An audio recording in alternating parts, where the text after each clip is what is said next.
Sekarang ilmu sihir dan ilmu gaib mulai dipelajari loh di perguruan tinggi. Nggak percaya? Institute of Arab and Islamic Studies di Inggris ini mulai tahun 2024 besok akan membuka pendaftaran untuk studi magister dengan jurusan ilmu sihir dan ilmu gaib. Nggak salah nih. Terus yang dipelajari di dalamnya apa dong? Apa benar di dalamnya sungguh-sungguh belajar ilmu gaib? Bukannya ilmu gaib dan ilmu sihir itu masih dipandang sebelah mata ya dalam peradaban modern kita. Apalagi sihir kan sering bertentangan dengan banyak agama. Tapi kenyataannya program studi ilmu sihir dan ilmu gaib ini memang dibuka di Inggris untuk melayani minat masyarakat barat yang semakin tinggi terhadap sihir dan hal-hal kegaiban.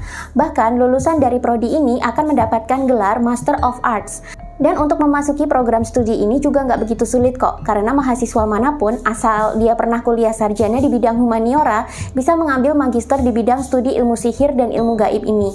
Memang sih di peradaban barat seperti di Eropa dan Amerika Serikat, minat terhadap ajaran-ajaran esoterisme dan sihir mulai mengalami peningkatan, terutama setelah pandemi COVID-19 kemarin di mana terjadi kebangkitan spiritual besar-besaran di seluruh dunia, tidak hanya di Indonesia saja. Lucunya, prodi ilmu sihir dan ilmu gaib ini justru dimasukkan dalam Institut Ilmu Arab dan Islam di Exeter, Inggris. Bukannya dimasukkan ke dalam universitas yang sifatnya umum atau non-agamis. Ini nggak heran sih, karena memang dulu sihir itu banyak berkembang di daerah Timur Tengah, selain di daerah Asia lainnya seperti di Asia Tenggara atau Indonesia, dan juga India. Dan di program studi ilmu sihir dan ilmu gaib ini, mahasiswanya benar-benar belajar seluk-beluk ilmu sihir dan kegaiban, bukan sekedar filosofisnya saja. Di sini, mahasiswa akan diajari tentang sejarah ilmu sihir, pengaruh ilmu sihir di seluruh dunia, ritual-ritual sihir, ilmu gaib, sejarah esoterisme, hingga sejarah okultisme dalam Yudaisme, Kristen, dan Islam. Selama akhir abad 19 hingga awal abad 20, intelektualitas Barat memang menganggap sihir sebagai tanda dari mentalitas primitif dan selalu dikaitkan dengan kaum-kaum termarginalkan atau terpinggirkan di Eropa dan di Amerika sana. Ini gak heran sih, karena sejarah ilmu sihir dan ilmu gaib memang tidak lepas dari praktek-praktek okultisme yang berasal dari agama-agama pagan yang umumnya lebih tua dibandingkan dengan agama-agama Abrahamik. Okultisme sendiri banyak ditafsirkan hanya sebatas pemujaan terhadap roh-roh atau entitas tertentu. Padahal definisi okultisme yang asli adalah ilmu yang mempelajari pengetahuan tersembunyi yang terdapat di alam semesta, di dalam diri manusia sendiri dan juga di lingkungan sekitar. Tujuan okultisme sebenarnya adalah untuk kesadaran diri yang lebih tinggi atau higher self yang berujung pada pencerahan atau enlightenment dan kebijaksanaan, yang pada akhirnya adalah untuk mendekatkan diri kepada Tuhan atau bahkan menyatukan ruh manusia dengan Tuhan. Dan ini sebenarnya adalah prinsip spiritual yang sama dengan agama-agama politeisme atau agama-agama lain yang usianya lebih tua seperti Kapitayan, Hindu, Buddha, dan masih banyak lagi. Namun ketika agama Abrahamik lahir, kepercayaan-kepercayaan lokal serta agama-agama esoteris yang umumnya lebih tua ini akhirnya dikelompokkan sebagai agama pagan. Sebenarnya agama pagan pun memiliki akar spiritual yang sama dengan agama-agama Abrahamik, yakni sama-sama mendekatkan diri kepada Tuhan yang tunggal atau Esa. Namun karena agama pagan biasanya bercorak pemujaan alam, roh leluhur, dan politeisme, istilah agama pagan sering dimaknai sebagai pengejekan atau pendiskreditan. Sehingga orang yang menganut agama pagan sering dianggap primitif. Namun sekarang, seiring dengan pergeseran zaman, minat terhadap esoterisme agama-agama pagan ini kembali menguat, termasuk studi mengenai ilmu sihirnya yang merupakan produk turunan dari agama-agama esoterisme ini. Sihir sendiri memiliki arti yang masih bias. Dalam peradaban modern kita, sihir masih sering dianggap bertentangan dengan sains dan banyak dilarang oleh agama. Namun semenjak ditemukannya fisika kuantum, ilmu-ilmu sihir dan kegaiban ini mulai bisa mendapatkan penjelasan satu persatu secara ilmiah. Walaupun kadang kalau dirasionalkan masih sulit, sebab hukum yang berlaku di fisika kuantum dengan di fisika klasik itu jauh berbeda. Sihir masih banyak dimaknai sebagai kemampuan manusia untuk mengendalikan alam, termasuk kejadian, objek, orang, dan fenomena fisik melalui mistik, paranormal, atau kekuatan-kekuatan supranatural. Di Indonesia, sihir sendiri masih sering diidentikan dengan klinik dan ilmu hitam. Itulah kenapa ketika kita mendengar kata sihir, otak kita langsung mengkonotasikan negatif dan seram. Padahal tanpa kita sadari, dalam kehidupan sehari-hari di abad modern ini, kita ternyata hidup berdampingan dengan sihir loh. Klenek adalah aktivitas mistik yang bertujuan untuk meminta bantuan dari dukun atau roh leluhur atau makhluk-makhluk rohani lain yang tak kasat mata, dan biasanya melibatkan proses-proses supranatural tertentu. Ilmu hitam sendiri merujuk pada penggunaan kekuatan gaib atau sihir yang ditujukan untuk keperluan jahat, menghancurkan hidup orang lain, atau memenuhi kebutuhan ego dan nafsu. Selama ini, sihir sering diidentikan dengan dua kata tersebut, klenik dan ilmu hitam. Padahal sihir sendiri tidak hanya terbatas itu saja. Dalam tradisi Eropa kuno dikenal yang namanya alkimia, yakni memahami konsep kimiawi dan transmutasi pada benda logam.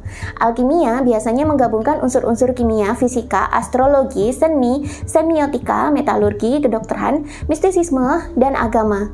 Banyak studi alkimia yang bertujuan untuk transmutasi logam biasa menjadi emas.